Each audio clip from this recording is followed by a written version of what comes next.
Well, good morning. Good morning, everybody. If we can get everybody grab their seat, get situated. We've all made it here safely through the fog and sleet and ice this morning, so that's good to see smiling faces this morning on a cold December morning. Well, this is our regular board meeting of the Reno Sparks Convention Visitors Authority for the Board of Directors for December 5th. So this is our combined last meeting of the year, so welcome. We made it through 2019. Congratulations, everybody. All right, so with that, Madam Clerk, I'm sorry. Actually, Jennifer Abdenor, will you lead us in the Pledge of Allegiance, ma'am?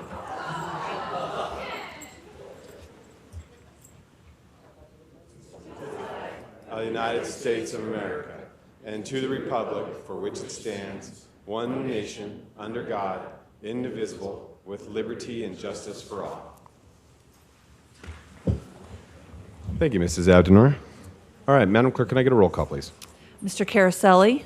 Here. Ms. Keel? Here. Mr. Kornstein? Here. Mr. Lawson? Here. Mr. Lucy? Here. Mayor Sheevy? Here. Ms. Silver? Here. Mr. Sturbins is absent. Mr. Wood? Here. Thank you. All right, thank you, Madam Clerk. All right, we are on to public comment. I do have public comment signed in this morning. Public comment is limited to 3 minutes per speaker for any topics on or off the agenda. So first I have signed in this morning is Mr. Tony Logota. Logatia.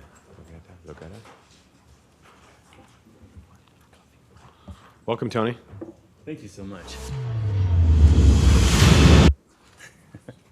Thank you. Good morning, Chairman Lucy and all the directors. Thank you so much for having me here today. I would normally do this a little differently. I'm going to start by talking a bit about this last year, and it was a positive year. We were up 5,000 in attendance at the National Championship Air Races. Right. Thank you. Thank you. Which equated to about a $180,000 increase in ticket sales, which is wonderful. It wasn't quite what we budgeted, which was a little bit of a bummer, but it was a very good increase over the previous year. We also had huge increases in our marketing, which that's where the funding that we received from the RSCVA goes. So from there, I want to go into this video, and then I'll talk a little bit afterwards. But I just want to start by thanking you all for your support, both financially and just, in the community in general. We couldn't do it without you guys, and I'm about to see some of the exciting stuff that happens because of what you guys do for us.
So we had our marketing firm put that together for us to kind of give everybody an idea of what we've done this year as far as moving forward in social media and marketing in general and public outreach and PR. And you'll see that one of the things you probably noticed was the live stream. 400% increase. We went from 50,000 views to 200,000 views this last year. That's just one of the many items that has increased our reach and really puts us on the map internationally. It's one of the unique things about what we do. We are an international and national event. 65% of the people that come into this area come from out of town. So I know that in this 3-minute period, it's very hard to get everything in that I want to say. But I do want to thank you all for your support. and let you know that we do face challenges. One of the biggest challenges we faced this year was our insurance policy. It went up $160,000 this year, which was unexpected. Phil and I had talked a while back, and I kind of shared a little bit of this with him. We also had a sponsor that sort of went out of business right before the races. So I mentioned the tickets earlier, and now I mention this just to let you know that it was a year where we did not hit what we hoped, largely because some really unexpected losses came at the last second. However, the board, the staff, we're all fully committed to moving forward. We're really excited about 2020. We go to ICAST in Southern Nevada this next week, which is the big air show convention, and we'll find out who our performers are at that point. But it's going to be an exciting year. We're moving forward, and we just look for all the support and all the help that we can get from you guys, and we appreciate it so much. If you have any questions, I'm happy to answer them. So there's I'm sure I'm over, so I'll stop. Thank you, Mike. We appreciate it. Thanks for coming this morning. Absolutely. Thank you.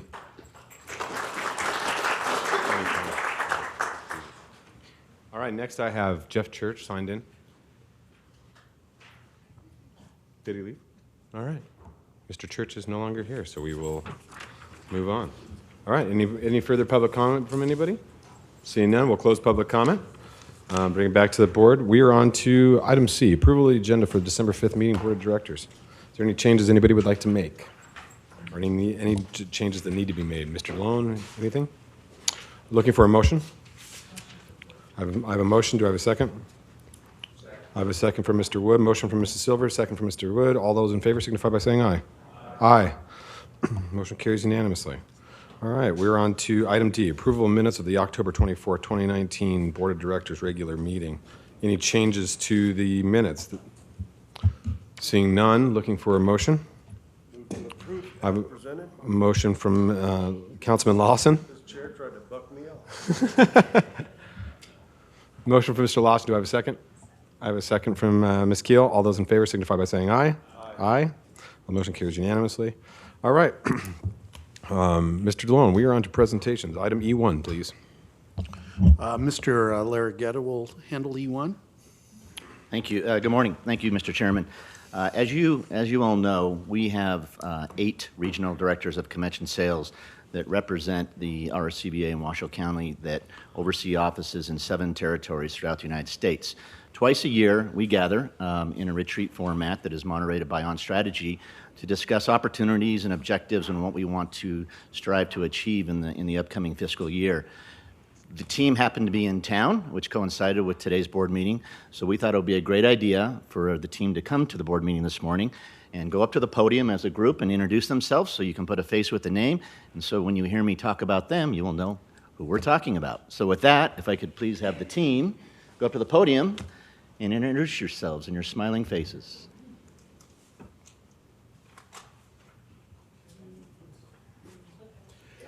Good morning. Thanks for having us. My name is David Diomedes. I am in Los Angeles and represent Southern California and Southern Nevada. So good morning and thank you for having us. Good morning, everyone. I'm Roma Giordano. I live in Dallas, Texas, and I represent Southern Central Territory. Thank you. Good morning. I'm Maddie DeMario, and I live in Chicago, and I represent the Midwest. Good morning, Alita Barrett, your favorite Colorado regional rep. I have been with the organization for a little over 4 years, and I represent the Plain States. Thank you. Good morning, I'm Denise Bosman. I represent the DC market and the Northeast. Thank you. Good morning, I'm Charles Mullins. I'm based over the hill in Sacramento, and I handle Northern Nevada, Northern California, and the Pacific Northwest.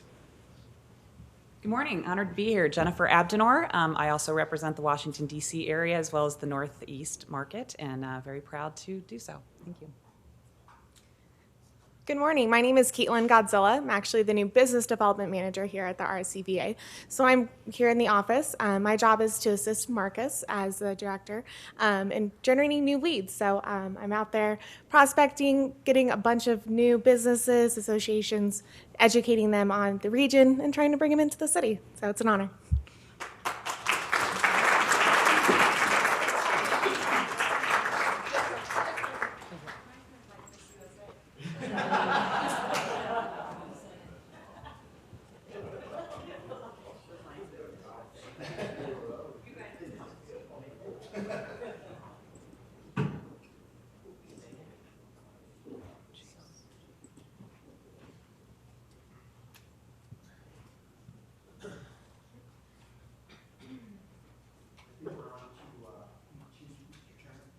Okay, sorry.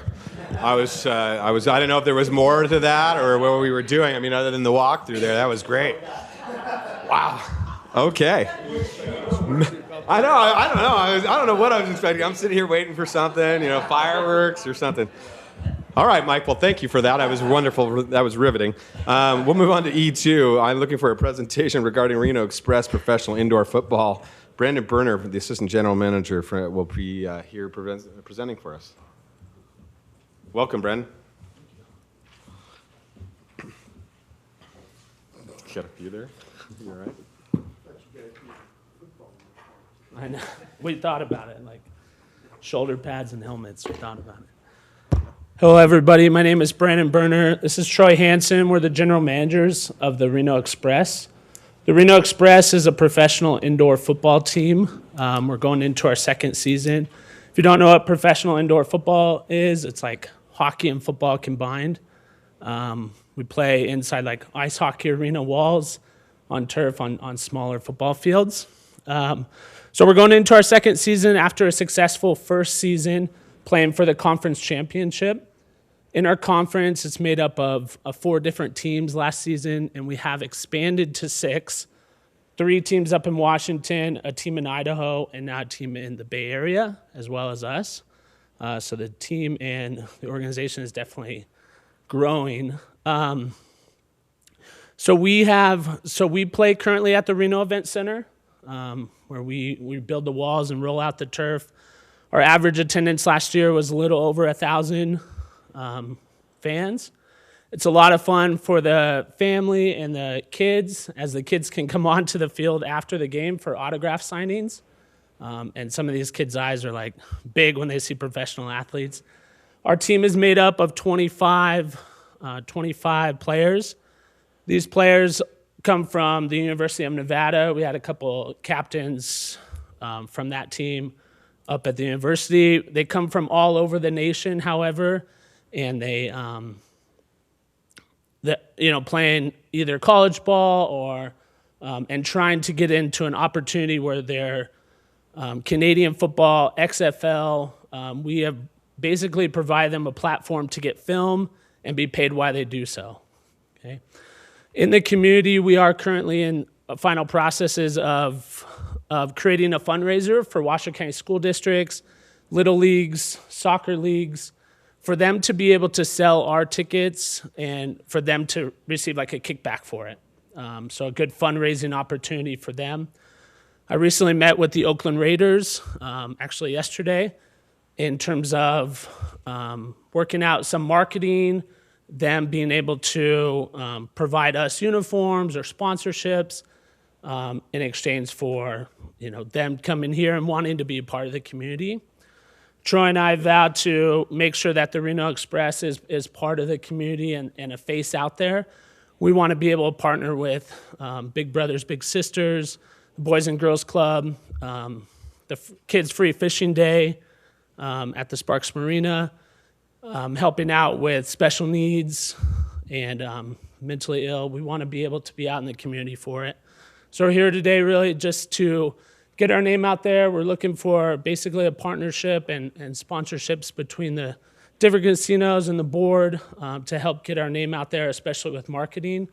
As only just 1,000 fans last year that attended our games, that was with little to no marketing at all. That was actually just us being on NSN Sports on Channel 4 a couple times, right? And so if we had the marketing and the backing to be able to do that, especially working with the different casinos downtown and the different businesses, we could really succeed. And I really think indoor football could really take off in Northern Nevada, as a lot of fans love it. So, anything? Oh, no, I think you said it all. Great. Well, we really appreciate it. Yes? Ms. Silver. Yeah. You're a member of the Reno Sparks Chamber of Commerce. Yes. Terrific, but we don't get information regarding your games. So if you, Okay. I'm sorry, if you would consider sending us your Yeah. schedule, we can promote the games. Okay. And attendance at your events. That'd be great. Thank you. Yeah.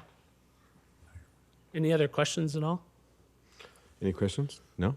Brennan, thank you. We Yeah, appreciate thank you guys for gentlemen allowing coming us in to be this here. morning. Yeah, pleasure to have you guys. Thank you for all the information. And good luck with the next season. Thank you. All right, we are on to our next presentation. This is item E3. This is the it's not a presentation, this is an action item. RSCVA Board Appointment for the Nevada Resort Association Board of Directors, seat pursuant to NRS 244A.601. And Mr. Kennedy, will you take us into that? Thank you, Mr. Chair. Mr. Mark Sturbins, who is appointed by the Nevada Resort Association, his initial 2-year term expires at the end of this month. He is eligible for reappointment. In your materials, there's a letter from the Nevada Resort Association nominating Mr. Sturbins for an additional 2-year term. If approved, the new 2-year term will commence January 1 and run through the end of December 2021.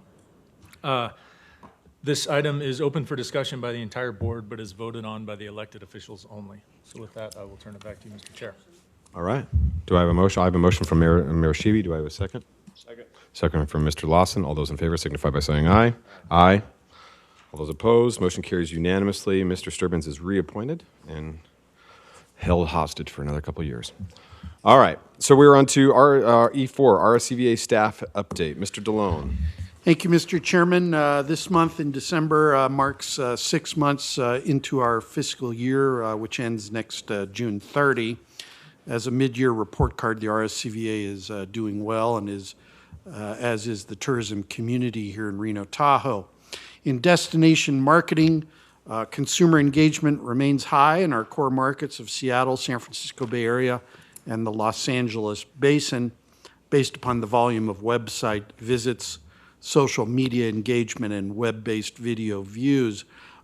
Senior Digital Marketing and Engagement Manager Christina Ernie is here today, and she will be making an in-depth presentation later this morning to this board detailing our findings and results.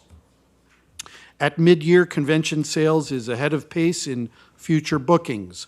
The goal through the end of November is 100,636 room nights.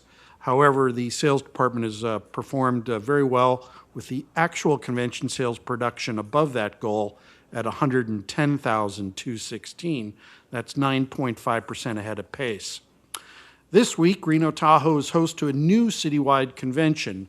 The Department of Education's Federal Student Aid Conference has picked up 12,821 room nights in our destination this week, using 5 of our gaming resorts for housing and the convention center for its meeting and large general session. As a footnote, the United States Secretary of Education, Betsy DeVoe, spoke there on Tuesday. And although Alita has left the room, I think we thank Alita Barrett of our Denver sales office for securing this convention for our destination. In leisure and tourism, sales for the destination business remain strong in most domestic market segments. As an example, Global Distribution System travel agent room nights actualized for the 5-month period of July through November of this year are up from 58,500 last year to just over 66,000, a 14% increase, and average daily rates are at $138. More data will be provided this morning by Art Jimenez. From a presentation given this past Monday to the members of the Regional Air Service Corporation, the Airport Authority has reported year-over-year air service counts have improved. For the first 10 months of this calendar year through October, passenger counts are up 5.6% to 3,750,000 from the same 10-month period in 2018. Scheduled seat counts are up 10.2% to 4,800,000. That's, of course, round trip, not one way. And the number of scheduled flights is up 9.2% for the same 10-month period. Load factors are down marginally by 2.7%, but are still a robust 79.1% on average for the planes coming here. At our next meeting on January 23rd, the Reno Tahoe Airport Authority will make a complete presentation to this board on the latest statistics and opportunities for new air service. The RSCVA's finances are sound. Overall revenues and expenses are tracking well this fiscal year.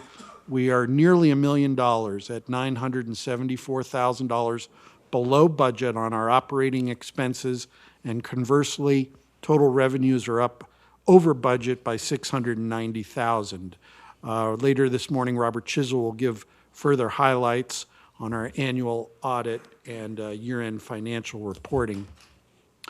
With our facilities, demolition and teardown began yesterday on the old Reno Armory at the Livestock Event Center.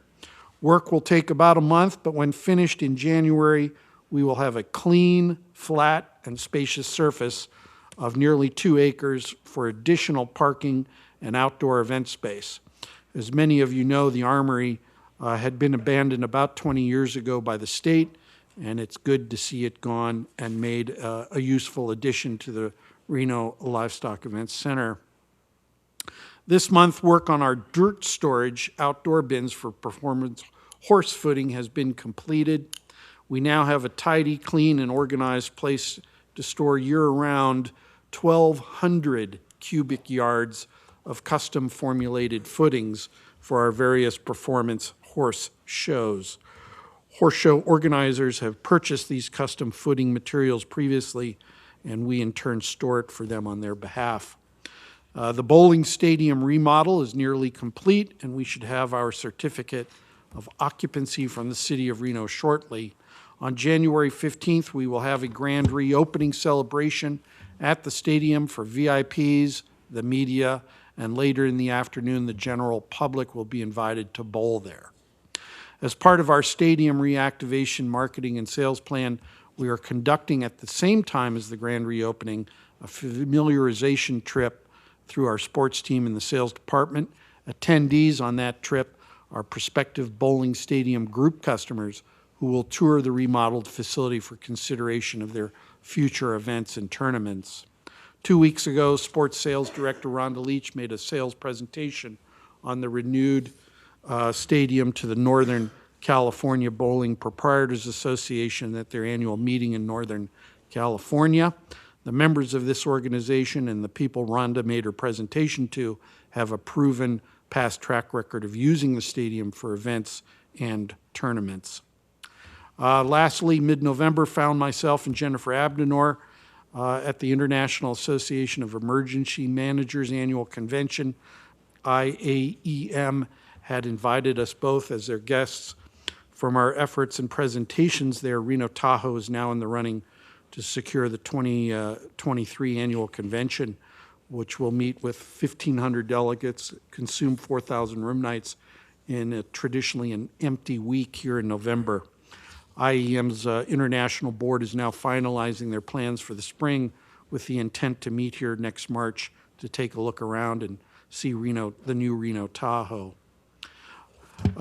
It was a few cold, rainy days, well spent. Now for the September monthly scorecard and market mix report. September is the last data that is currently available, and in review of the RSCVA monthly scorecard for that month, cash occupied rooms in all of Washoe County totaled 308,583, down 8% from the year prior.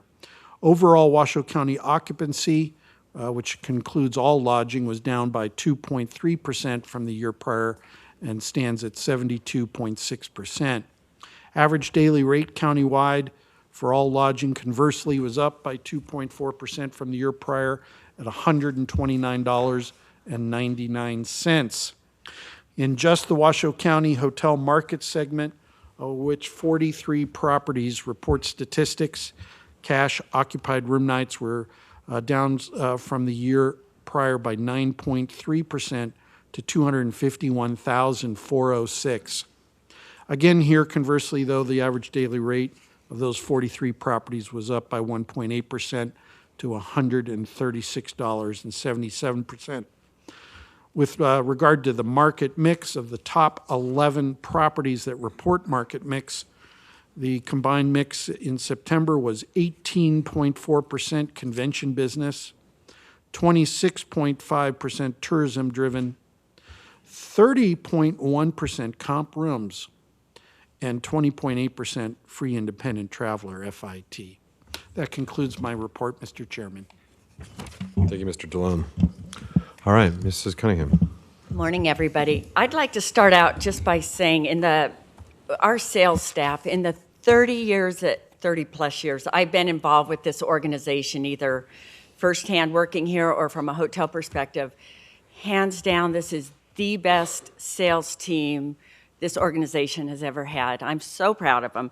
And I also wanted, they're not in the audience, but we have some local salespeople as well that work here, Nick Sakamoto, Shelley Fine, and Rhonda Leach. Outstanding. And hats off to Art and his tourism team as well. The best we've ever had. I want to quickly mention USBC starts March 21st through July 5th. Opening ceremonies are going to be on the Saturday, March 21st. They're working on it now, don't know what time, but the board will all be receiving invitations to join in on the celebration. The marketing department is working on a really robust welcoming package for the USBC bowlers this year.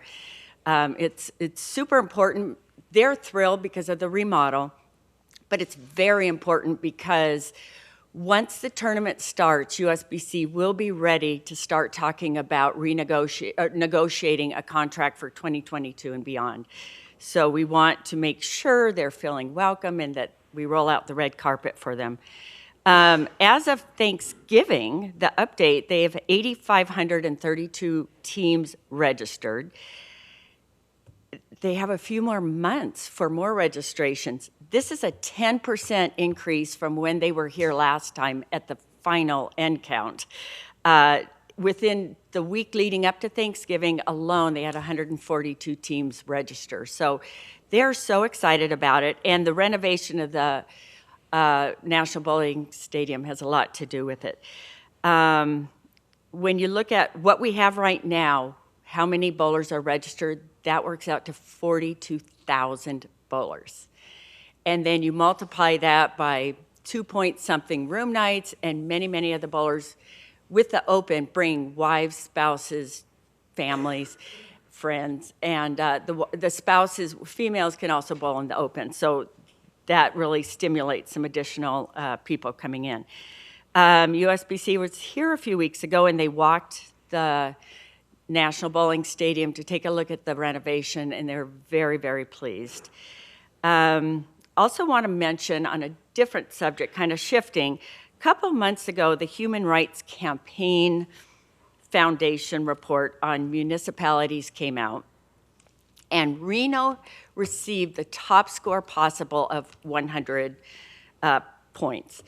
And in the report, out of 7 success stories where they highlight cities across the country, Reno was one of them, and they called out our mayor to talk about what we are doing for inclusion and diversity. And it makes me very proud. And it also, our marketing department has been thinking about it. This is a huge accolade.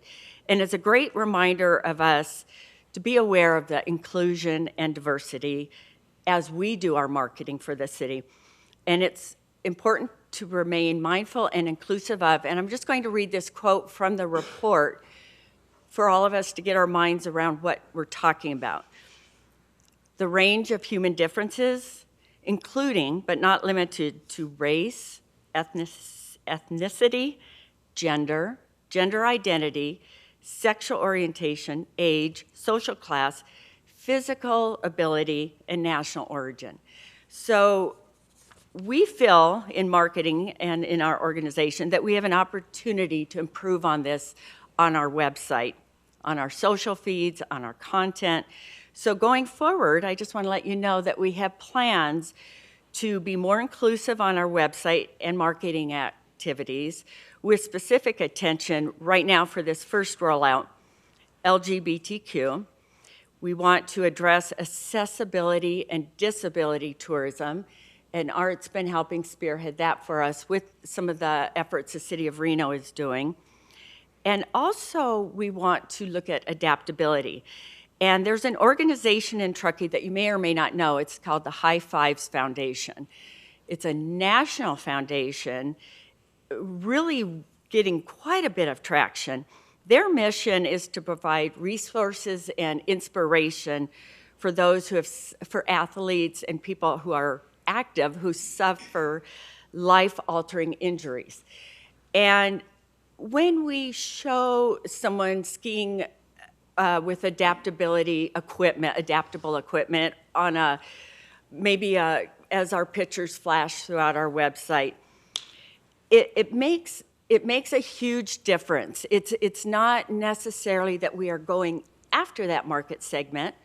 We just want to get the idea across to our visitors that our destination is a place that cares about people, we care about inclusion, and it makes a huge difference on the perception of the destination. We're not talking specifically to these people, we're talking to all people and saying, you're all welcome here in Reno, Tahoe. And closing, according to the HRC report, they did a study and came out with statistics where it pays to prioritize inclusion. Fully inclusive laws and environment draw in not only visitors, but diverse residents, enterprises, and these are the ingredients of sustained growth in a community.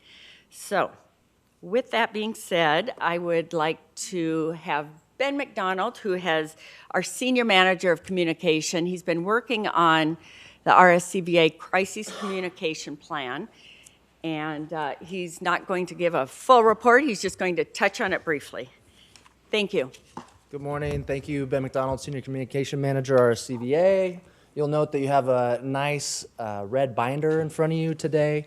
We've finalized the Crisis Communication Plan over the last few months, and I put that in air quotes because it's a living document. It'll be updated multiple times each year, as outlined in the intro. It is an initial response plan for communication. You'll note that it's concise and redundant, and that is by design because the last thing during a crisis that you want to have to do is think. It is strictly a communication plan because our friends at ASM Global are doing a fine job handling operations, and they have their own crisis plan, which will handle response and operations, and they're doing a great job. That was a great resource for me pulling this together, referencing their plan as well. This plan, as I said, primarily for initial response. So it's all in the effort of getting the word out in the case of an emergency and to address public safety, make sure that law enforcement gets involved as quickly as possible, and then from there, the crisis management team for the RSCVA will determine the next best steps forward.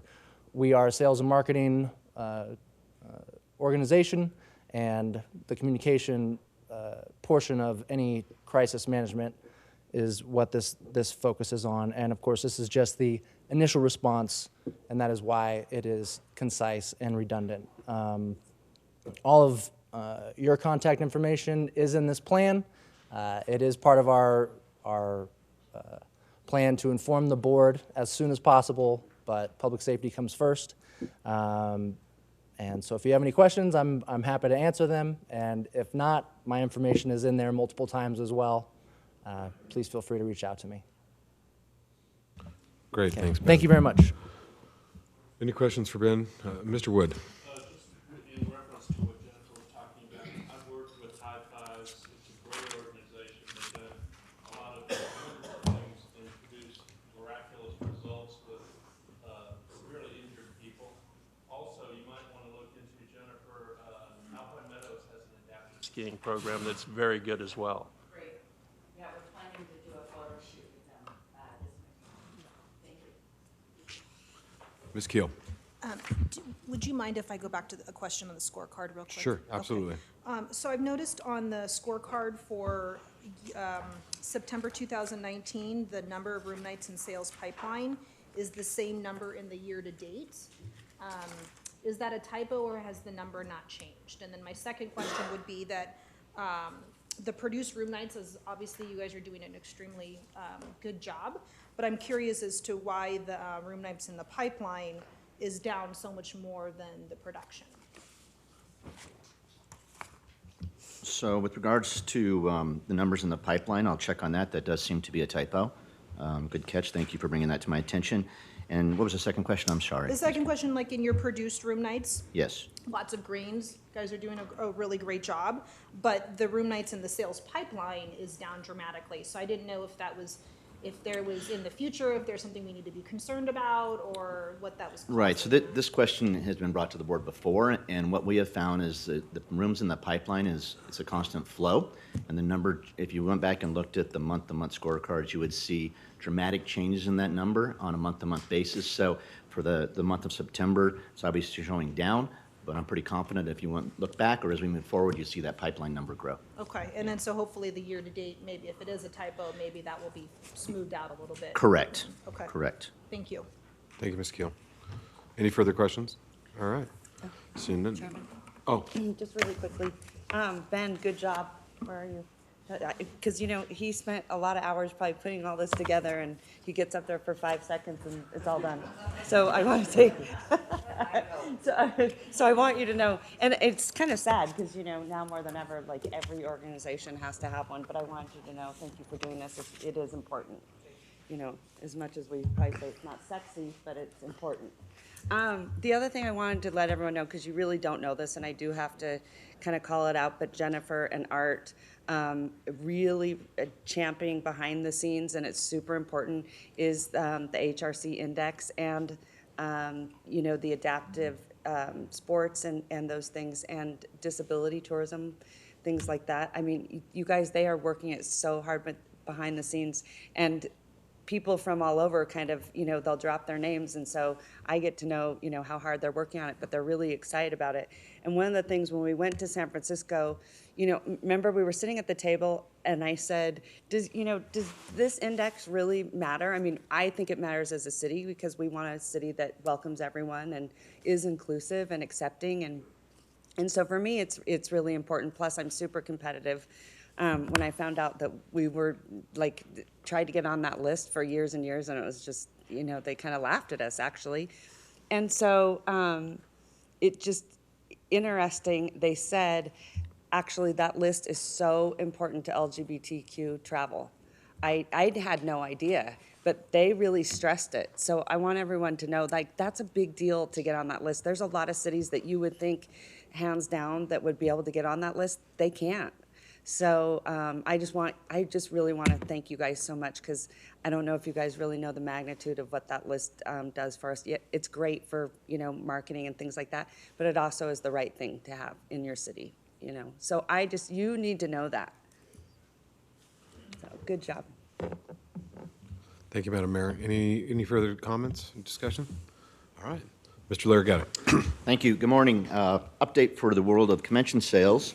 If you'll refer to the September scorecard, for the month of September, future bookings total 19,186 room nights on a goal of 18,883. For Q1, gross produced room nights total 75,844 against a goal of 61,824, or 123% to goal. For the month of October, the team produced 20,779 against a goal of 19,685. To echo Mr. DeLone's comments, we continue to pace ahead of goal. November is going to be a little bit off versus goal, but based on what's in the pipeline for December, it looks very good to finish the first half of the fiscal year ahead of goal as we move forward. The convention sales team participated in several activities this past month. We participated in the ASE Summit Awards in Washington, D.C., the MPI Midwest Signature Luncheon and Education Day. We attended Association's 360 networking event in Sacramento, the Connect Texas and Grapevine with 26 appointments, Connect Medical Tech in Dallas with 25 appointments, Service Club Leaders Conference in Dallas, Texas. As Mr. Delone mentioned, bowling sales calls with Bowling Proprietors Association in Northern Nevada and Northern California. Attended the ABBI American Bucking Bull in Las Vegas to pre-promote for the new event at the RSLEC. At last month's board meeting, Chairman Lucy requested me to share information with the board in this meeting and all moving forward for group arrivals in the market for the next 30 days. In your packets, and we didn't put on the screen, we will put on the screen moving forward, we have listed the groups that have contracted 1,000 total room nights or more and are contracted with at least 2 of our participating stakeholder hotels. If you could please turn to your definite meeting report in your binders, you'll see the list of the 7 groups, and then I'll provide some additional context on each one of those groups. As Phil mentioned, the U.S. Department of Education arrived November 29th and departs on December 8th. Their total contracted block was just north of 16,000 room nights. As Phil mentioned, the pickup report as of yesterday was just north of 12,000, but we always find groups that book outside the block, especially with select service properties. People like their Hilton or Hyatt points, and sometimes they stay outside the block. So we expect the final audited number to be close to that 16,000. The group is utilizing the entire Reno Sparks Convention Center. The Financial Student Aid Training Conference is sponsored by the U.S. Department of Education. These are premier training opportunities for thousands of financial aid professionals from post-secondary institutions and agencies across the country. By offering these conferences, FSA can reach thousands of aid administrators who rely on FSA conferences to receive education and support on FSA's wide range of products and services relative to Title IV aid delivery, networking, career development, and solutions. The second group on the list is the Reno Tournament of Champions in College Duels, which arrives December 9th and departs on December 19th. Total room nights for this group is 3,510 and has over 1,000 attendees. The tournament is utilizing the Reno Event Center. Dubbed as the toughest tournament in the USA, the RTOC brings in some of the toughest high school and collegiate wrestlers in the country to compete for individual and team titles. High school wrestlers compete for a chance at high school All-American status, and collegiate wrestlers are looking for bragging rights. The third group on the list is another wrestling tournament, the Sierra Nevada Classic, which arrives on December 26th and departs on the 29th, totaling 985 room nights with 4,000 participants and fans. The event is held at the Reno Sparks Livestock Events Center. The Sierra Nevada Classic is one of the largest high school wrestling tournaments on the West Coast. In 2017, the tournament launched a female division. The fourth group, which takes us into January, we have 4 groups, starting with the Reno Latin Dance Festival, which is arriving on January 6th, departing on the 15th, totaling 1,900 room nights with 1,000 attendees. The Reno Latin Dance Fest is a dance festival with workshops taught by professionals instructors during the day, an evening dance showcase every night, and then night parties with hours of social dancing with some of the best Latin DJs, where dance enthusiasts from all over the world come together to celebrate Latin dance. The Wild Sheep Foundation arrives on January 10th, departing on the 20th, with just south of 3,500 room nights and over 5,000 attendees, and is held at the Reno Sparks Convention Center. The Wild Sheep Foundation Convention and Sporting Expo, better known as the Sheep Show, is the premier outdoor and mountain hunting expo. Their exhibit hall features more than 400 exhibits of the finest guides and outfitters from North America and around the globe, plus top-of-the-line retailers selling gear, guns, art, taxidermy, jewelry, furs, and every other out item you may need. Worldwide Distributors' annual meeting starts January 22nd and departs on the 31st, with over 2,700 room nights and 1,800 attendees. Worldwide partners with over 3,000 vendors in a variety of categories to connect with their independent retailers. For over 60 years, Worldwide has helped hundreds of retailers across America achieve margins and profits they do not think possible. The spring show features member buying needs for all categories with an emphasis on fall, winter apparel, footwear, shooting sports, and camping. And last but not least, Safari Club, which we're all very familiar with, arrives on January 28th, departing on February 11th. With 17,277 contracted rooms and over 20,000 attendees. This hunter's heaven has everything the mind can dream of and occupies more than 600,000 square feet of exhibit and meeting space. 6 continents are under one roof where SCI members come to book hunts, rendezvous with old friends, and shop for the latest guns and hunting equipment. That concludes my update for today, Mr. Chairman. Any questions, I'd be happy to. Thank you, Mr. Lira. Any questions for Mr. Larriqueta? What's that? No. Yes, it is. Yes, it is. Last year of SCI. It is. Yeah, that's correct, yes. Yes. All right. Thank you, Mr. Larriqueta. Thank you. Mr. Jimenez. Thank you. Thank you very much. Good morning. Real quickly, I'd like to take this opportunity to reintroduce you to the small but mighty tourism sales team. First and foremost, Jamie Loken. Jamie's been with us 8 years, and Jamie is my right and left hand. She's amazing. And then new to our team, Tracy Harris. Tracy's our new tourism sales manager, taking over, filling in the shoes for Terry Schumacher, who retired a couple of weeks ago. But Tracy spent nearly 3 years at the Row and 4 years at Levy across the street, working on our facilities on concierge activity. She will work on wholesale accounts, digital database marketing, planning sales missions, and attending trade shows. Welcome, Tracy. And then Tammy Baker, who's not here, she's at a meeting, but that's our small but mighty team. Well, congratulations. Thank you. Welcome, Tracy. And now for the tourism report, update report. At the September board meeting, the board approved how the tourism goals and reporting will be derived and measured. We will continue to report month over month room night production, and quarterly We will report how we performed a growth against the overall Washoe County hotel room night market. Tourism goals will be based on better than the market by 1%. If you recall, the board approved that at the September board meeting. September's Tourism Channel monthly room nights reported were 67,778 versus 71,347, or a decrease of 3569. Year to date, we are at 220,282 room nights versus 225,937, or a decrease of 5655. For the first quarter of the fiscal year, I'm pleased to report that we beat the goal set forth by beating the market by 1%, by 1.6%. The goal was 216,800 room nights, and we came in at 220,282 room nights.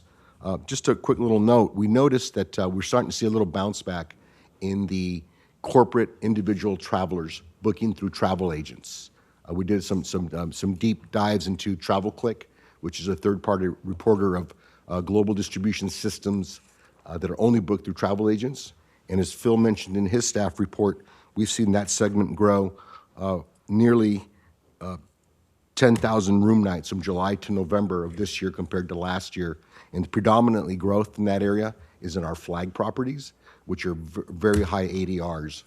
So the average ADR for that group is about $138 right now, and some go as high as $170. So we are seeing a bounce back there. For activity for the sales team for the last 30 days in partnership marketing, we continue to work with Expedia to promote our need periods. Of course, we've also have United Airlines Vacations running in Houston right now in support of the newly expanded air service out of Intercontinental. And then, of course, we continue to work with MailPound, targeting 55,000 domestic travel agents. For the next 30 days, we'll continue with these two partners, along with Sabre, targeting GDS programming. As far as travel, we conducted a Southern California sales mission. All of our events were sold out. We were all over Southern California. I attended the Travelability, Accessibility Tourism Conference with Mayor and Jennifer. Great conference for us. And we also attended the Governor Global Summit, where Mr. DeLone presented to the group, and the Expedia Partners Conference. Tammy and I and Mike head off, and Tracy, to the National Tour Association next week, where we're going to announce that NTA will be coming to Reno next November with 2,000 attendees, of which 700 to 800 are tour operators or buyers. So we're sponsoring the closing luncheon. We'll be presenting and announcing that the conference will be here. And we also just concluded a Volaris sales mission in Guadalajara. Jamie just got off an airplane from Guadalajara. We had sold-out events, and we launched a pretty big booking incentive with the agents out of Guadalajara, and again, in support of the nonstop service coming from Guadalajara. FAMs, due to seasonality, we didn't have any FAMs last month or any scheduled for the next 30 days. Any questions? All right. Thank you, Mr. Jimenez. All right, seeing no questions. All right, Mr. Chisel. I'm sorry, Esther, do you have anything that you'd like to add this morning? Thank you. Mr. Chisel. No, I will be presenting the financials in the comprehensive annual financial Okay. report. Yeah. All right. The fun stuff with the CAFR. Can't wait. Riveting presentation. Nothing against you, Robert. You're the rock star in the numbers, but it's just kind of boring. All right, so that concludes our executive staff update. All right, we are moving on to E5, which is the ASM presentation. Greg Kieran is here with us this morning to do SMG, and Mr. Day will be joining him. Good morning, gentlemen. Good morning, Mr. Chairman, members of the board. Thanks for having us this morning. Very excited to be back here. We're going to tag team this a little bit, and there were two commitments I think that we made since day one. I think we're here just about 18 months now. This is really our first full fiscal year with a budget that we've got ownership to, an operating plan that we've got ownership to, and we've been integrating with Mr. DeLone and his team since pre-day one. But there's two expressions I think I used early on with our relationship. One was promises made, promises kept, and the other was unique resources. And I'd like to think we've been employing the unique resources, and I want to share a little bit of that with you this morning.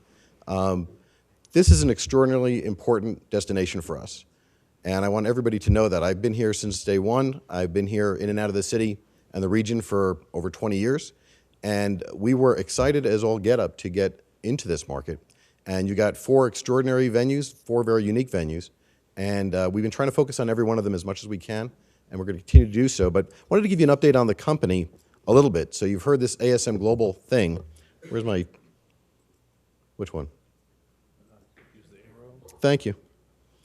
So, so of course, when we first met, we were a company called SMG, which was a 42-year-old company started by A.N. Pritzker out of Chicago and started at the Superdome. Some of you may have heard that history before. And as of October 1st of this year, we completed a merger that was announced back in Q1 on February 1st. On our own, SMG had a portfolio of about 260 venues. AG Facilities, it was we'll say a kind competitor for a period of time. Everybody knows the Anschutz name, and of course AG is a much larger company and a much larger entity than just their venue management unit. That's the unit that we merged with. But once we merged with that unit, and I'm going to talk about this in a couple of minutes, we got the value added as a broader organization of all the other aspects of AEG, which include their AEG Presents, their entertainment division, AEG Global Partnerships, which is advertising, sponsorships, naming rights. And it was probably, in our world, the most complementary relationship that you could have had in terms of two companies coming together. If you pull the curtain back, the real story is that Bob Newman, who is now the new CEO of our company, was CEO of AG Facilities, spent 18 years with SMG prior. A good number, again, we're a very small industry, as you probably know, good number of people on both sides of the organization have worked together for many, many years. So for a lot of us, it's getting the band back together, but what we want to talk to you about today is what does it mean to you all here in Reno and Sparks and the Authority, and what have we been doing, what we'll be doing going forward to help advance the efforts. So we always talked about ourselves as the gold standard, the Hilton, the Hyatt, the Marriott of venue management. And as I mentioned, the AG Facilities side comes with a lot more depth on the marketing, the analytics, and of course the entertainment side. I'm going to come back to that in just a minute. The two new pieces that are not part of the merger, but again, now through our affiliation that I think are important to venues like yours and markets like yours, are the ones I just mentioned briefly. AEG Presents is the touring concert division of AEG. Again, not part of the merger, but it is the business that is Live Nation's business, the same business of touring talent. And literally, again, the merger only occurred October 1st. I was talking to Michael. We have already seen those doors opening up some more. I think we've reopened some doors with Live Nation, and we'll talk about that in a few slides. But we're trying to just, as quickly as possible, bring new opportunities to Reno for talent, and maybe look again at things like naming rights and sponsorships and advertising. The AG Partnerships division has 600 people worldwide that do nothing but sell naming rights deals and advertising deals, and they're big and small. It's the Staples Center and it's the O2 and things like that, but they're in a lot of regional markets as well in terms of helping drive revenue and name recognition for the venues that we operate. This just gives you sort of the platform.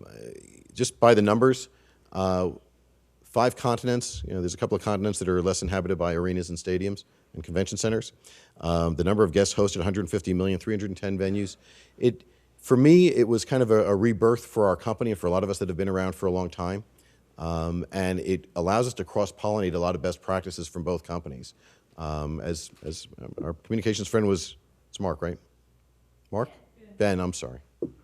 Sales guy, bad with names, that's healthy.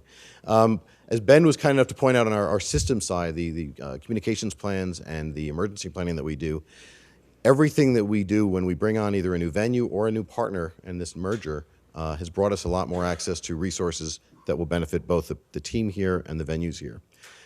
A little bit more by the numbers in terms of statistics, what our facility portfolio looks like now, 92 convention centers, 116 arenas. All of this ties back to that first hotel model that I talked to you about. When we're dealing with talent, when we're dealing with meeting planners, when we're dealing with family shows, equestrian events, whatever it is that we're dealing with, having this platform, when people look at us and say, well, what does that big platform mean to us here in Reno? What it means is we're talking to people every day around the country that are moving face-to-face events around the country. And that's where we try to leverage that relationship on behalf of Reno and the 4 venues that we're responsible for. So I got a less than a 2-minute video just to give you sort of bring to life what ASM Global really is about now as an organization. And I'll push play and be quiet.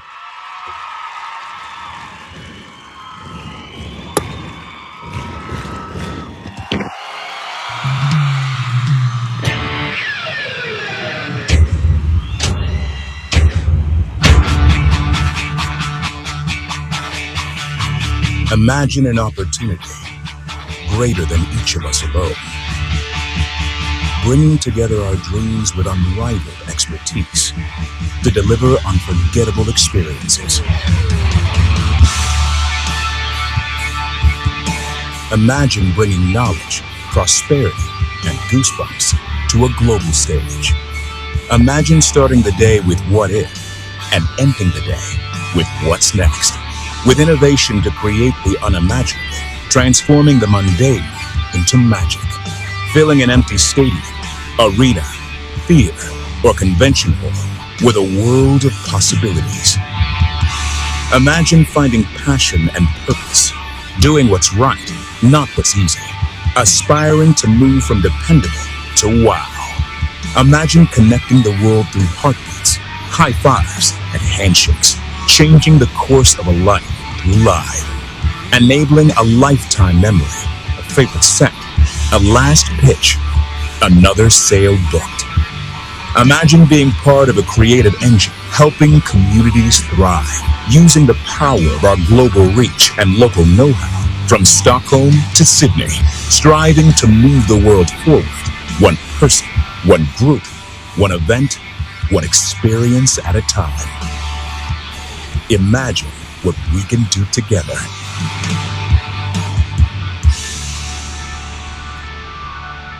And this Imagine the Experience theme is something that we really are sinking our teeth into quite a bit. No matter what the venue type, whether it's a livestock venue or an entertainment venue or an arena or a stadium or convention center, it is all about the face-to-face experience.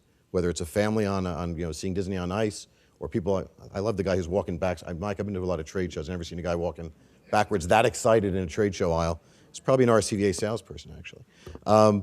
But we are taking this very seriously as we reimagine what we're doing. So I want to go forward now and just talk about what we are doing to engage the facilities here and our sales team here and our operations team here to bring more content to market. This is all about those promises made, promises kept. A lot of what we do, and I talked about unique resources, these are things that we do throughout the year to help benefit our venues and connect the dots. So the Billboard Conference is one of the most important entertainment events in the country. It's what brings together event venues, promoters, entertainment planners, bookers, and at that event, it's an annual event that's national. We do an annual event of our own as a subset to that. We bring together all of our top concert promoters, clients, the Michael Days of the world, and our general managers and our booking agents and our marketing folks from our sport and entertainment venues, and create that face-to-face opportunity. The best word I can use for this, and the next one I'll talk about, is it's like a speed dating opportunity. It's where our national booking people, guys like Jim McHugh, and some of you may have heard that name before. Jim leads our entertainment booking division nationally, where Jim and our national team gets together with our arena buyers and meets up with the promoters and agents in trying to book more talent into our markets. The other one is AIBA. AIBA, you can see, is the International Entertainment Buyers Association. This is an annual event in Nashville. And once again, we go there. You can see we're one of the sponsors of the event. We host our own luncheon for about 150 of the most important promoters, agents, managers, and create the face-to-face opportunities. And especially while we're sort of still young in our relationship with the venues here in Reno and Sparks, we're trying to push that word out. So we're bringing Michael and his team to meet with our national promoters to try and drive more content here. We're going to talk about the results of that in just a minute. The other one is the ASM Marketing Summit. That used to be the SMG Marketing Summit. That's literally what it is, or what it sounds like. It's all the marketing folks from all of our venues sharing best practices on how to drive group sales, how to drive marketing opportunities for the concerts and family shows that we're booking in our venues. And the winter meetings, these two events are both proprietary. The others I mentioned are tied to national organizations. These are events that we produce completely on our own for the benefit of the venues that we operate and our local management teams to get together, share opportunities, and share best practices that lead to new bookings. I'm going to let Michael go through the numbers a little bit, and I'll step in on him on just one or two occasions. Michael? Thank you, Greg. Good morning, Mr. Chairman, Madam Mayor, ladies and gentlemen of the board.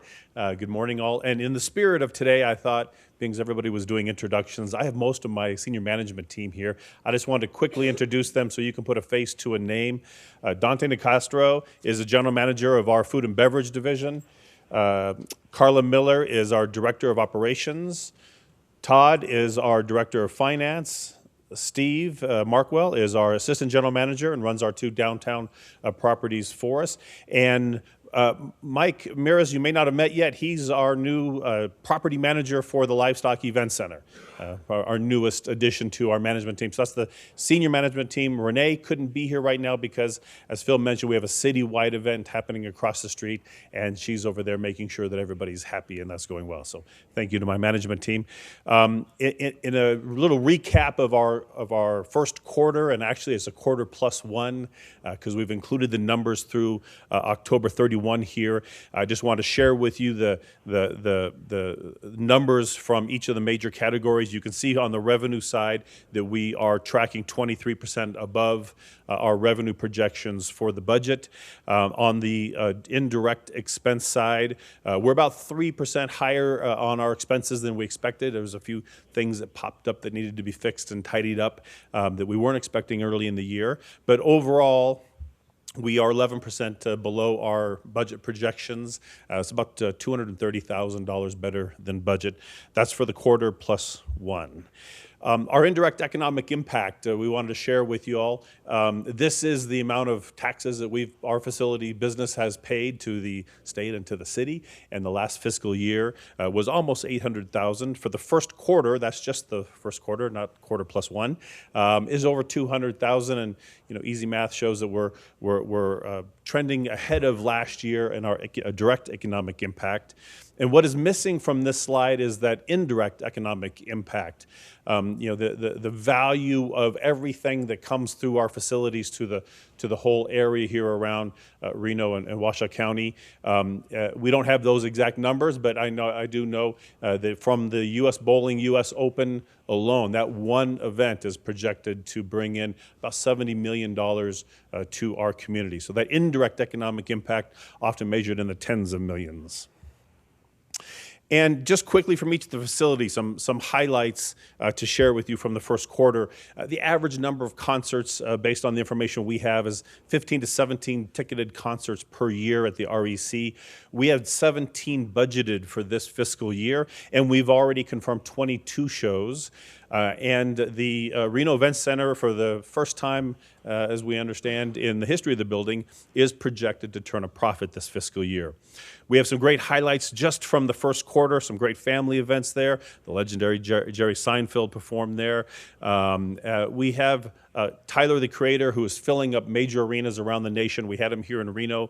And I wanted to point out Ghost. This is a show, the first national headlining tour in the U.S., done by Frank Productions, recently bought out by Live Nation, but still operating as Frank Productions. They'd never brought one of their national shows here to Reno. So that was a great win for us. The legendary John Hall and Joan Oates performed here. JoJo Siwa, if you don't have young children, you may not have ever heard that name, but if you have younger children or grandchildren, one of the biggest phenomenons, again, filling up big arenas around the nation, and we had that show here for us. Also want to point out some shows that we have coming up. Hashtag Rock the REC is something you'll hear more of as we launch our dedicated website. But we have later this month PJ Masks, and this is an ASM production. We believe that Reno, although in years past may have had a reputation of being a gambling cowboy town, we think it's a growing family town with all the businesses that are moving into the Reno area and all the families that are coming here. We think this is a growing family market, and we want to try to bring more shows here. So this is one that ASM as a corporate entity has taken the risk to bring here to Reno. In 2020, we have PBR. I'm going to talk more about that in a moment. The Voice auditions are coming here to Reno for the first time. George Lamb, Toby Mack, a major contemporary Christian artist, Chord and Breaking Benjamin, a TBA that I'm going to come back to in a moment. The great ventriloquist Jeff Dunham will be performing, and Sesame Street Live that we just had will be returning. And for those of you, and hopefully you all already know this because you all follow us on all the social media platforms, you may have heard this just yesterday. We announced a big concert. The TBA coming on March 14th is Lynyrd Skynyrd, the last of the street survivors. The farewell tour of this great legendary Southern rock band will play here in Reno. The opening act will be Travis Tritt. I can tell you from experience that this is one of the highest grossing shows for venues. At my last venue, it blew away Elton John's numbers. So we're super excited that we've been able to land this concert March 14th. It will sell out. Get your tickets quick. Professional bull riding. This is one of the events that we had at the REC. It went to a different facility. Jim McHugh from our national office made a couple phone calls and was able to get them back to the Reno Event Center. This is a great tour. We sold over almost 6,200 tickets there. It was a great success, and they've rebooked, and they'll be here next month for their next show. A little word about Live Nation, and Greg mentioned earlier, Live Nation had, just kind of lost some of their momentum in booking shows here at the REC. And Jim McHugh again picked up the phone and called them and said, hey, we're managing this facility and you need to bring more of your shows here. And they were able to do that. We had a sold out Dierks Bentley show, Shinedown, Ghost I mentioned earlier, all had great sales. Ghost looks like a smaller number, but because of the staging was so large for that show, the capacity was slightly reduced. I personally made a trip over to San Francisco to meet with the Live Nation touring group over there, and because of those combined efforts, we now have 2 Live Nation shows on sale or confirmed for the REC, and we have 3 more that are on hold. So an important relationship that we are improving on.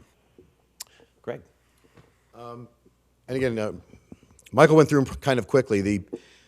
The fact that we are producing our events ourselves, the presentation we originally made to you all said our first goal is to bring people like Live Nation back, bring more AEG events, bring more of the promoters back. The concept of us self-promoting, though, that's our vision of saying if there's nobody else in the market to promote an event and we believe in the event for that market, we as a company, it's not the building going at risk, it's not RSCVA, it's we as a company going at risk saying we believe in this event for this market and we're going to go at risk and promote it to fill that date and bring that back to market. PBR coming back to town is huge. Getting more of the Live Nation AEG events back is huge. Going from 16 or 17 events a year to 22, percentage-wise, it's huge. We're going in the right direction, and we're going to look to push those numbers that much more. The next piece I want to talk about just a minute is, again, we're always looking at new markets and what's going on around nationally and around the globe. Esports is a huge trend. I think we've all heard about it. Whether you've got kids who are playing in these sports, there are college scholarships in these sports, there are international events that are streaming to 50 and 100 million people in these areas, and we're seeing venues that are investing in infrastructure. It could be as low as $15,000 or $20,000 up to millions of dollars. There are some venues like Luxor down in Vegas and the Arlington Convention Center down in Texas. Neither of those we have anything to do with, but they've spent millions of dollars to repurpose space permanently for esports. I think that as we look at opportunities here, and especially Mayor downtown, as we look at maybe aspects of the bowling stadium, if we look at perhaps repurposing space, could be on an as-needed basis where you have movable equipment, could be on a permanent basis if we really believe in the market that much. And we've actually teamed up with some of the major players in this space. This Esports Travel Summit is an event that just started 2 years ago. We're a major sponsor. We're in the face of the people that are in this area. It really is a fledgling industry, so a lot of the people that are planning these events, I would liken them to young concert promoters, right? The kid who comes in and says, I want to promote a concert, and he's never done it before. So these are people who are enthralled in this, in the community that is esports, looking for a way and looking for leadership to help.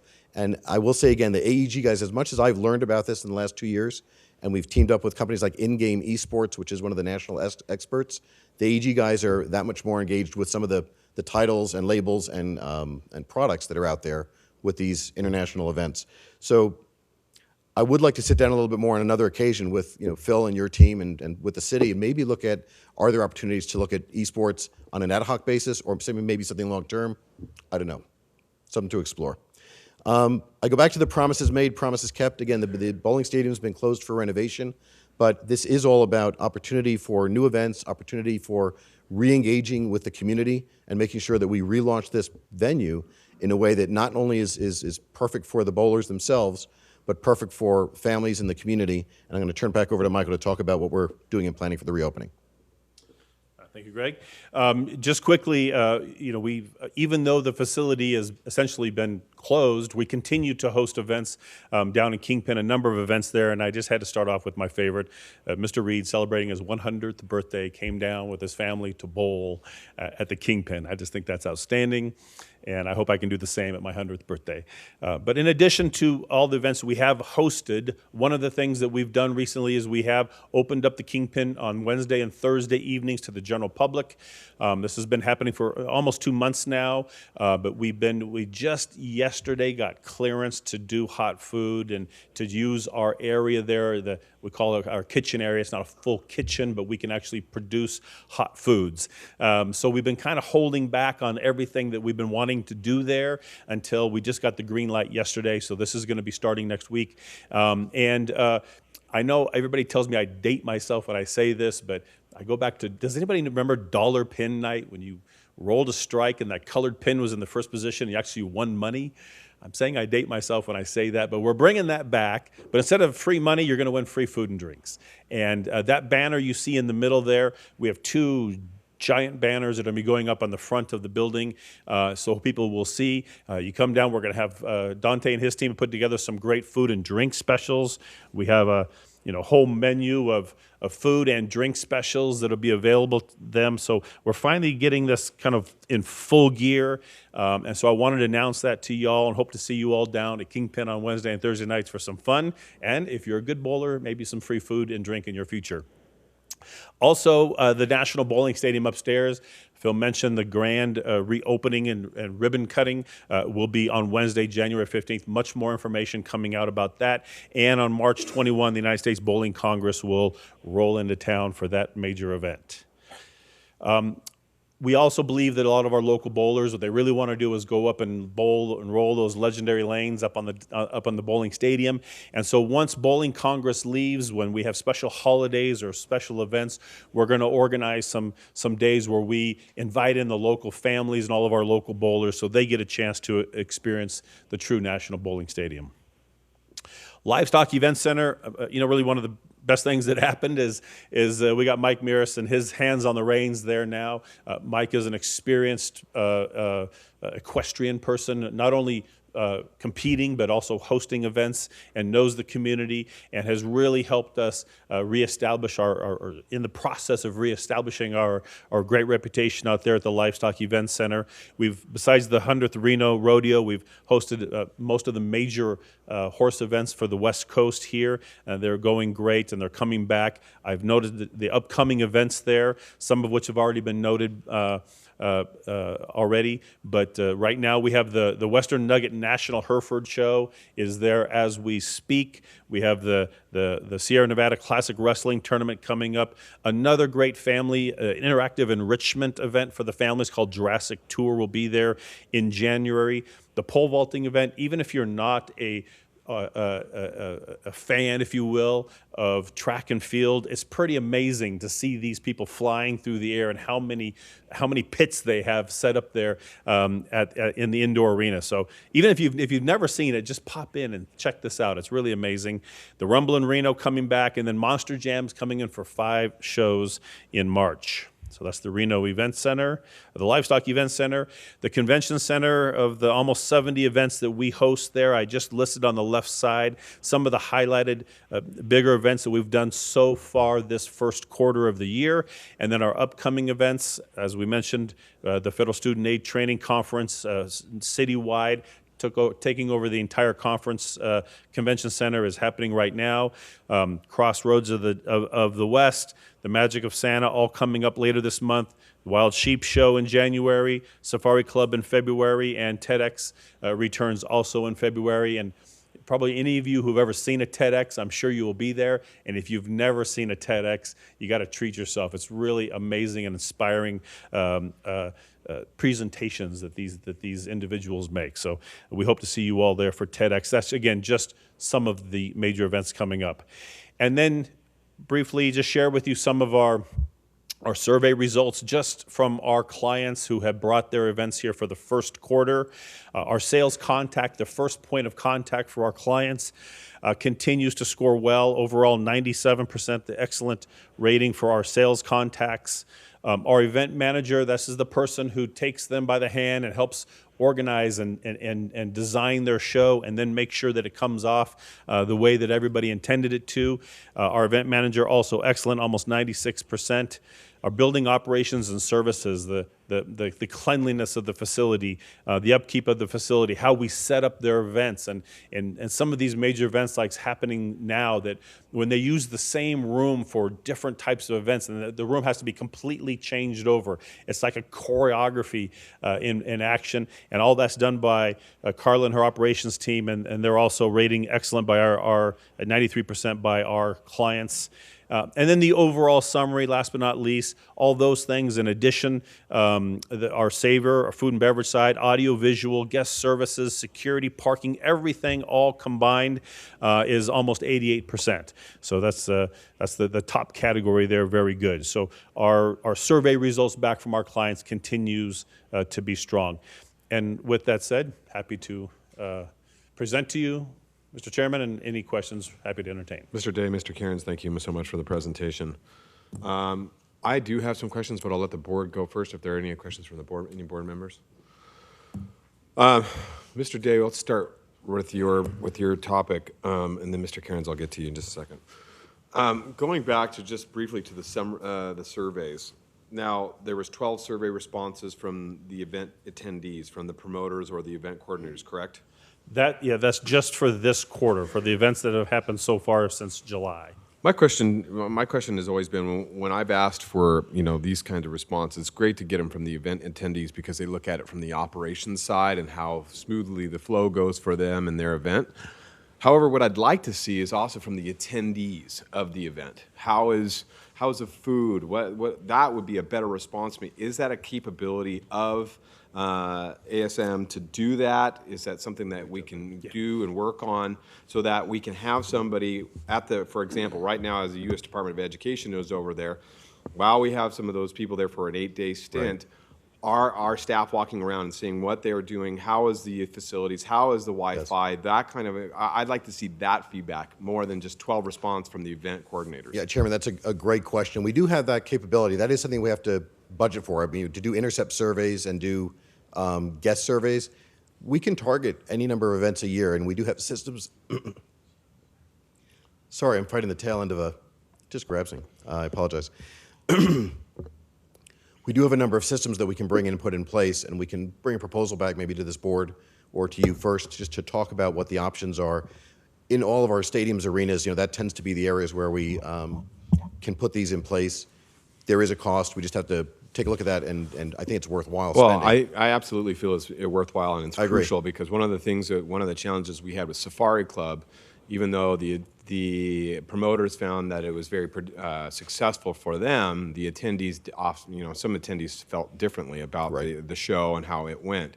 So there is sometimes a difference of opinion from an attendee to a promoter or an event coordinator. So I'd like to see both of those surveys to see how our centers and how our service is standing up to those. The next discussion I had, and so thank you, Mr. Cairns, for that. The other problem I have, this kind of goes back to the concerns in regards to the merger of AEG and SMG. Now that you're ASM, you look at the numbers on your slide. I kind of look at it from going to a nice restaurant where you have a small little menu of nice little, quite exquisite places to go to that are highly delectable. But then you go to Cheesecake Factory where you get 35 pages of menu items, and so.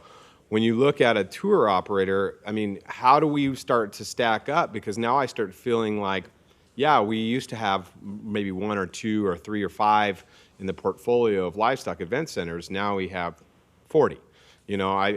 Where do we start stacking up? Do we start getting lost in the fold? Yeah, so great question, and the answer is no, you don't. And number 2, those numbers haven't really changed very much. When we look at the totals globally, a lot of that actually is coming from APAC and Europe.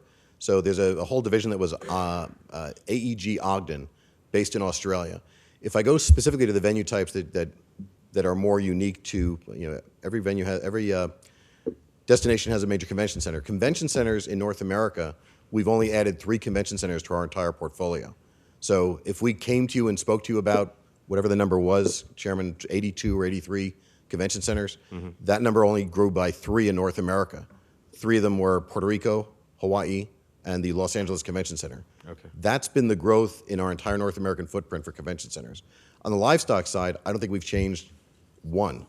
I don't think that AG facilities had any livestock event venues.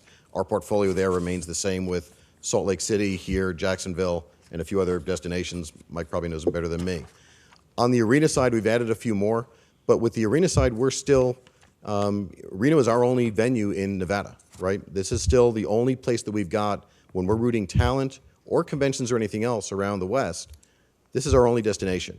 So from a competitive standpoint, we haven't changed at all. I think the resources that we're getting that are on the creative side and the analytics side, again, I didn't even mention the AEG has a huge data analytics side that ties back not just to customer service, but number of other benchmarking opportunities we've got. The portfolio hasn't changed by that much. So as much as it sounds sexy, to use your word, Mayor, it sounds sexy, but it's more of a global growth for us, gives us more opportunity. It doesn't really change our unique position here in Reno and Sparks. Great, thank you. Any other questions from the board? Mr. Kornstein. Yeah. Thanks. You know, I understand what you're saying about, you know, the merger only adding 3, but I'm pretty familiar with a lot of things that go on in Southern Nevada as well. And so organic growth, which I would assume is part of the merger's plan, could also add venues in Nevada. I kind of doubt this company, with the merger having been completed, is going to be satisfied. No disrespect to Reno, I live here, but I have to believe you're going to make efforts. So I think, you know, the question really is a good one. How do we know that we're front of mind when it comes to selling? And it's not just convention business, it's all the businesses.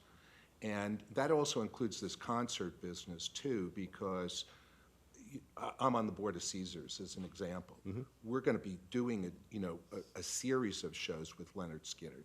So, you know, when I hear this is like a big thing, maybe it really is. I might not be understanding how big it is to get them to come here.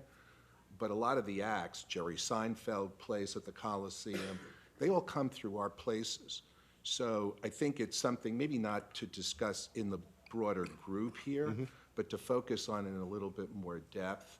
How does all this come together? How does it get priced? What participation do we get? Because we're having these physical facilities that we have to maintain. So I just wanted to, you know, leverage off of what you were saying, because I think it's pretty important looking forward. Sure, and I know that it wasn't necessarily a question, but it's an observation that I'll respond to still. Number one, in terms of our goals as a company to grow, we're still a very specialized company. It's not like we go and build or buy or develop anything. Las Vegas, certainly we've watched the market in Las Vegas for many, many years. There's not been an appetite predominantly because the gaming organizations are the ones that control the marketplace. And of course, the RSCVA owns and operates their own venues. So I don't run in and out on sales calls to Las Vegas very often. I go there for trade shows. I was there the last 3 days. But the opportunities that we've got are opportunistic at best in terms of venue management contracts. I don't see that footprint changing very much. In terms of the entertainment side, and we do work in a number of gaming destinations. I started my career in Atlantic City.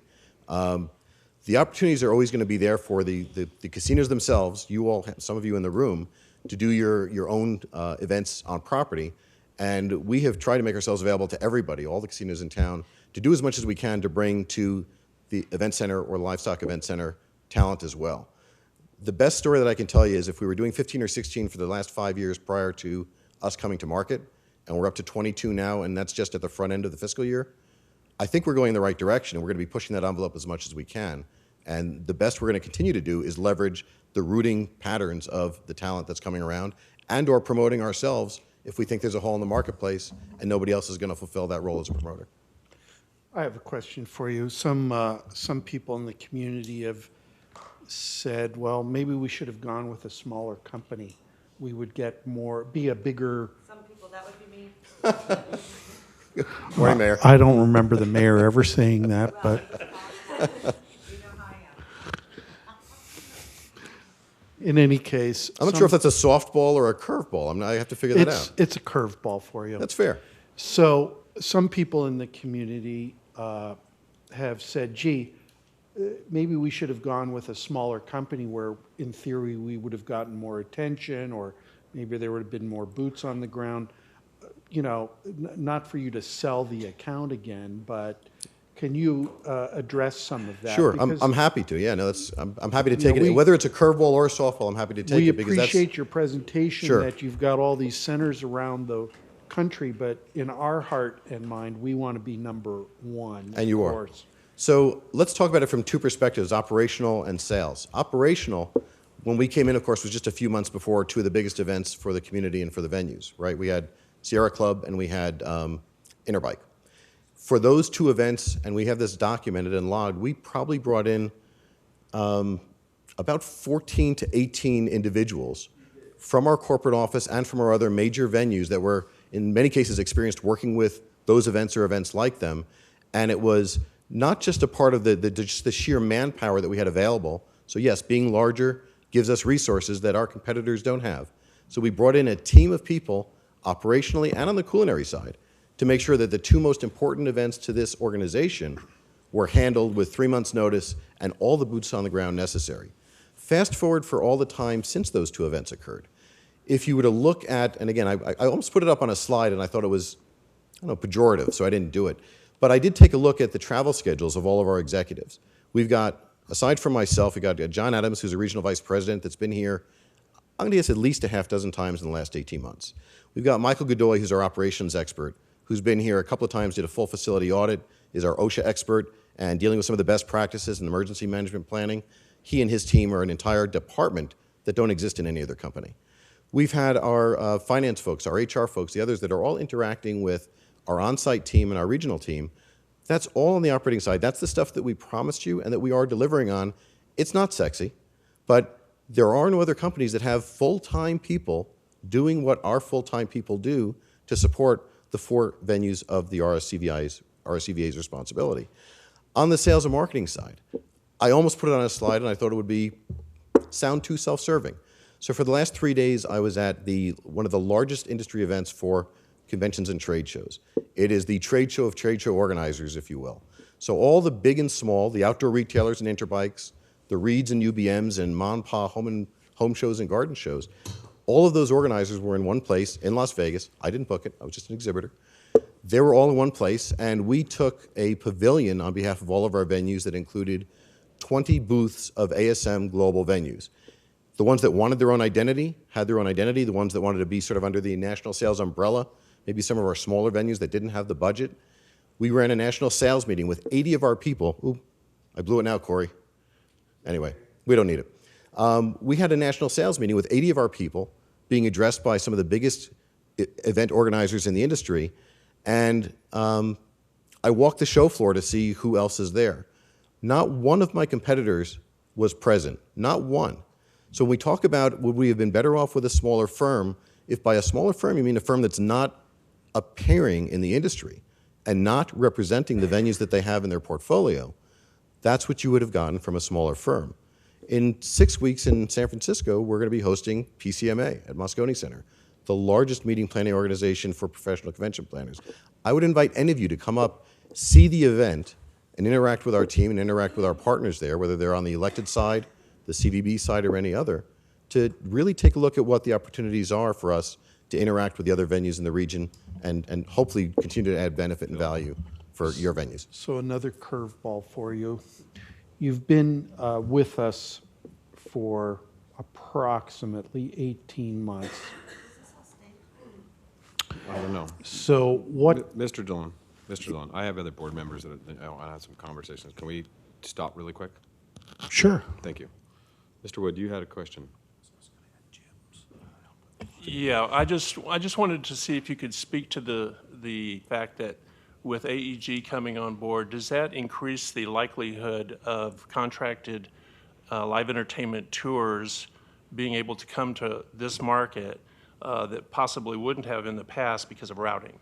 Yeah, it absolutely does. Again, Michael and I were talking about this morning. We don't have points on the board yet. Officially, the merger took place on October 1st, but we have already had more conversations with AEG Presents, the touring unit of AEG, in the last 6 or 8 weeks since the merger has occurred. And I won't swear at anything. I'm not going to put it in blood, but I do believe we will see more activity from AEG's touring side coming into market, the same as we leveraged our relationship with Live Nation to bring more on their side. Okay. Hillary? Madam Mayor? I'm just going to, I'll just keep this short. It's been no surprise that I've been extremely unhappy with the performance. I'm not going to say anymore. I'm usually the one that calls the elephant out in the room, but I guess moving forward, the proof is in the pudding. It's, not what you say, it's what you do. So, and some of those events, I don't know, Chairman, stop me now, stop. Not some of those events, most of those events were actually brought in from all of you guys. So I want to say thank you, for doing that. And I do feel like we have been the stepchild in your portfolio. So maybe this, all changes about now, but 2 months into this was kind of a disaster. So I just want you to know, I've been pretty vocal about it. Here's the thing, people need to know, the mayor hears everything. Usually it's bad. I hate to say that, but usually, and it's amazing the information that comes into my office. Even, something that we don't even oversee, like it could be, the hospital or things like that. For some reason, that information gets filtered through us. And a lot of the feedback that I'm getting from, your team on the ground here is not good. It says it's unorganized, even, just the customer service. And I like Mr. Day a lot. He's actually been, super accessible. And So do I. I think it's, I think he's helped with having, this new face here. Because when we started out, it was a little rocky. But like I said, moving forward, maybe this is a step in the right direction. So, Well, Mayor, I appreciate that. And just 2 comments on the booking side. 5 of the 22 concerts were booked specifically by this gentleman, Jim McHugh, who interacts with the local casino booking people as well. But 5 of those were brought in specifically by our national booking office. So just we can share that list. And the other is I offer myself up to you and your staff at any time to sit and talk about the city's owned venues and talk about the perspectives in the future and what the opportunities are. The commitment has been there from day one for all 4 venues, and I welcome the opportunity to sit down with you or chief of staff or anybody else great. and deliver everything we can. That. I appreciate you being here and, really kind of giving us some attention. But We know we have to get reelected. We know that. all right. Anyway, I do have to run to City Hall, but thank you so much. I appreciate you being here. Thank you, Mayor. Thank you, Madam Mayor. Ms. Silver. Turn your mic. Ann, it's not on. No, you're still not Compass on. is more in the, Compass is more of a specialized food and beverage management, sort of in the world of Aramark and Centerplate and Levy. So they're pretty much a standalone food and beverage company. But they do manage venues. They manage some conference centers. They don't manage. They're not a competitor of mine. They don't bid on. They didn't bid here, and I've not in my 20 years managing and bidding on convention centers and arenas and stadiums. They haven't been a bidder one time. So Thank you. sure. Thank you, Ms. Silver.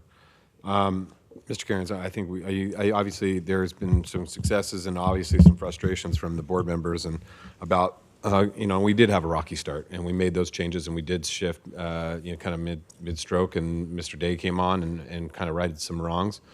But what we like, the concerns are still there, as Mr. Kornstein's pointed out, as the mayor's pointed out, that we do not want to get lost in the fold.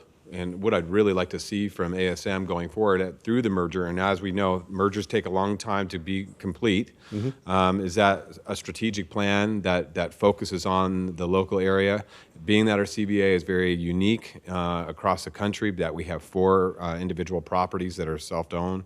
Those are challenges that we'd like to see addressed and made sure that they're being attended to, and that it's not being carried, as the mayor made, in her opinion, that carried on the weight of the backs of the properties that have been here, but that we're equal partners in this. Absolutely. And so we appreciate you coming today. And Mr. DeLone, did you have anything further you'd like to add? No, sir. Okay. All right. Any further questions for the gentleman? Mr. Day, Mr. Cairns, thank you so much. Chairman, thank you, and happy to come anytime for any meeting, small or big. I'm sure you'll probably be getting a call from the mayor's office soon. I hope so. I hope so. I hope so. All right. With that being said, we will close that. We are on to our finance division. This is, we have a couple things that are just some housekeeping, and then we'll have the CAFR. We'll hopefully be out of here in the next 25 minutes, folks, so we'll move right through this. First is F1. This is a review and discussion, possible approval to purchase LED parking lights for the Reno Sparks Livestock Event Center from LED Light Expert in the amount of $65,233. Are there any is there any needs for a presentation by any of the board members? All right, a motion from Mr. Lawson. I'm looking for a second. Mr. Wood decided to do that reluctantly. Motion and a second. All those in favor signify by saying aye. Aye. All those opposed, motion carries unanimously. We're going to need all of the participation, folks, if we're going to get through this. Okay, so we're on to the CAFR. So, Chisel, I'm not kidding. Keep this brief. I will be as quick as possible. I know this is enthralling and everyone loves to go through this. Highlights. The CAFR is only 100 pages, so it'll be quick. Pamela Truss from Eide Bailey is here. She conducted the audit as our external independent auditor. I'd also like to thank our staff, Jeff Jensen, Janine Stewart, Maria Delgado, Karen Barnes, and Robert Douglas to help putting this all together. The CAFR is the main component of it. We also have a PAFR, which I'll go into real quickly. It's broken up into a number of parts. I'd be happy to go through and sit with anyone and go through the different areas. It's, like I said, 110 pages. Highlight is it was an unmodified financial opinion by the independent auditors. Otherwise, the financial statements fairly represent the financial condition of the RSCVA. It was a clean audit, in other words. How did we do? Going to point on this, the strategic financial policies that the board has adopted. We met all of them. The general fund reserves were at 11%. Capital reserves, what is over $1 million. The debt sinking fund, we put $1.7 million as additional payments to the bond principal. We had a rainy day fund of $1 million. We had annual capital funding of $3.8 million, and we had budgeted $1.5 million in air service, of which we had $258,000 of expenditures. Our revenues, we had total revenues for the year of $51 million. Total expenditures of $51 million, which so basically ended the year pretty even at $47,000. General fund balance, with the $47,000, stayed constant through the year. Occupancy and average cash rate drives our room taxes. I'm going quick, so forgive me. The highlight here is that the total taxable room revenue for fiscal year 19 was $400 million. Room tax distribution, it doesn't all come to the RSCVA. The city of Reno, Sparks, Washoe County, and the state get a piece of it, and here's different pieces of it. Our debt, we continue to pay down our debt. We will pay down another $1.8 million this fiscal year. We did refund last year, which saved over $9 million in savings over the next 14 years. We also have a PAFR. This stuff will be out on our website. It's also copies up here at the table if anyone wants any, and I'm happy to answer any questions. Wow! That is the most impressive CAFR presentation I have had in quite some time. I mean, I've been in office 5 years, and I've heard a lot of those, and that's amazing. All right. That was by far. Any questions from the board? I have just a couple quick questions, and maybe you can point something out. I'm looking at just your interim financials. We saw a major dip in September on the September report of operations for the month of September 2019. Year over year, there was a loss. Significant loss that was seen in the year 18, but we've obviously cut that in half. But moving into October, that seems to have jumped back up. What was the reason for the loss? Do we have and the revenues jumped significantly from the actual. No, I'm sorry, maybe they didn't. I'm lost here. I'm looking at the wrong things. My apologies. Yeah, I'm at the consolidated report of operations for September 19, and so we had room tax collections. We had a room tax collections dip of 5.8%. Can you elaborate on that? Well, the region has been experiencing up through September a slight decline in average occupancy. October it did climb back up. I'm not sure there's any general explanation other than occupancy, particularly in the downtown, has decreased. I'm not sure if it's attributable to the UNR Wolfpack Tower or not. but there was a slight decrease. And then, Mr. Delone, did you say that September was the high comp month? Yes. So that could also be it, because the comp, if the comp The, rate's lower. the comp number was high. It was just over 30%. That's big. Yeah, so gaming, you should see gaming revenue should be good then. Okay. Also, as if you didn't catch, Bob, Circus Tower, 900 rooms downtown converted to long-term housing, of which we don't collect room tax. In theory, those residents may have gone to other properties, but you still took 900 rooms out of inventory downtown. Okay. Thank you. Any further questions? Seeing none. All right. Looking for a motion to approve, to accept the report. I have a motion from Ms. Silver, second from Mr. Wood. All those in favor signify by saying aye. Aye. All those opposed. Motion carries unanimously. All right. We are on, ladies and gentlemen, to, this is F3. This is a delegation of authority to Phil DeLone regarding pending litigation. Mr. Kennedy, will you take us into this, please? Thank you, Mr. Chair. As members of the board are aware, the RSCVA has been named a defendant in the Jeffrey Jackins v. Avery Nork lawsuit. It's a personal injury claim arising out of a result at Wild Creek during the time it was operated by the RSCVA. This past legislative session, the legislature passed Assembly Bill 70, authorizing a public body to delegate decision-making authority in pending litigation to an executive director or the equivalent. The agenda item today, we're asking the board to delegate authority to deal with this litigation to Mr. DeLone. I feel it's appropriate in this instance. It's a personal injury claim. It's been tendered to insurance. It's been accepted.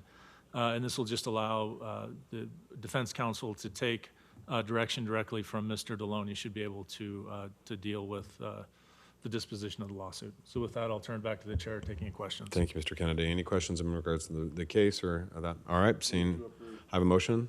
I have a second. Motion from Mr. Lawson, second from Mrs. Keel. All those in favor signify by saying aye. Aye. All those opposed, motion carries unanimously. All right, folks, we have an option here.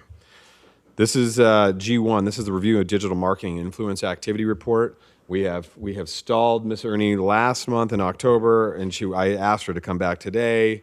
But with the mayor's departure and Mr. Sturbins not being here, it has come.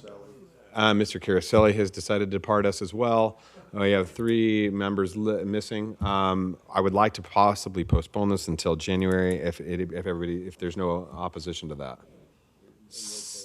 Christina, you okay? All right, you've been walked another time. I'm sorry. All right, so we are going to postpone and table G1 until January, and we'll bring that back. All right, ladies and gentlemen, we are on to item I, which is board member comments regarding items for future meetings. Is there anything that anybody would like to discuss on future meetings? Going once, twice? Mr. Kornstein. Push the little face. There you go. Yeah, thanks. So just as a follow-up to this ASM conversation, I don't recall, relatively new, I don't recall, maybe I didn't even know what the term of their contract is, but I do think it would be wise to figure out how we're going to analyze their performance so it's not, 5 months or 2 months or whatever before we know that we have adequate time to understand what our metrics are and then be able to communicate with them, so none of it will be a surprise. Okay, I think that's great. I think that's a phenomenal idea. I think we have some, bring some type of KPIs back that we can tie to ASM's performance, especially now with the congregation of the 2 companies. I think that's important. So, what is the termination date, Phil? June. Yeah. Yeah. Yeah. Okay.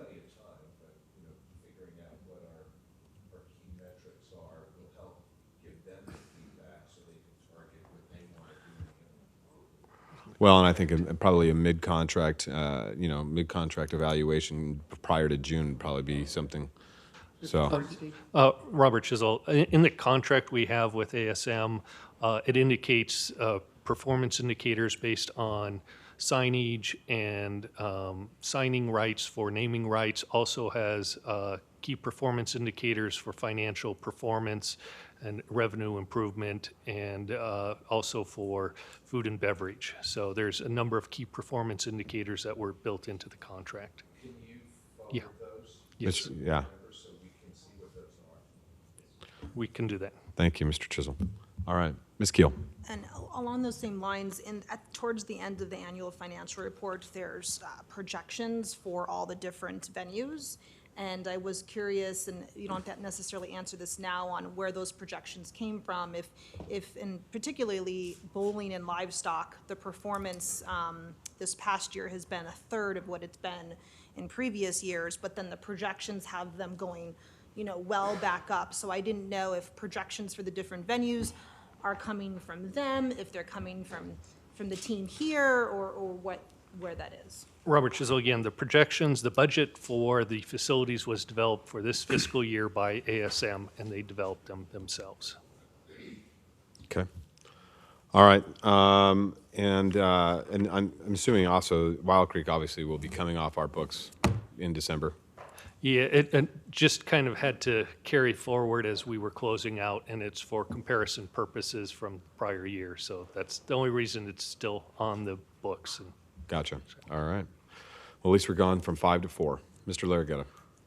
Thank you, Mr. Chairman. Just for the record, I wanted to advise Ms. Keel that the number is correct. It was not a typo. It's just that pipeline number is a fluid number, and I also sidebarred with Mr. Olson, and we will evaluate that number as it goes and be happy to share the month-to-month scorecard numbers with you, but it's a fluid number, and the goal was set based on a conversion number.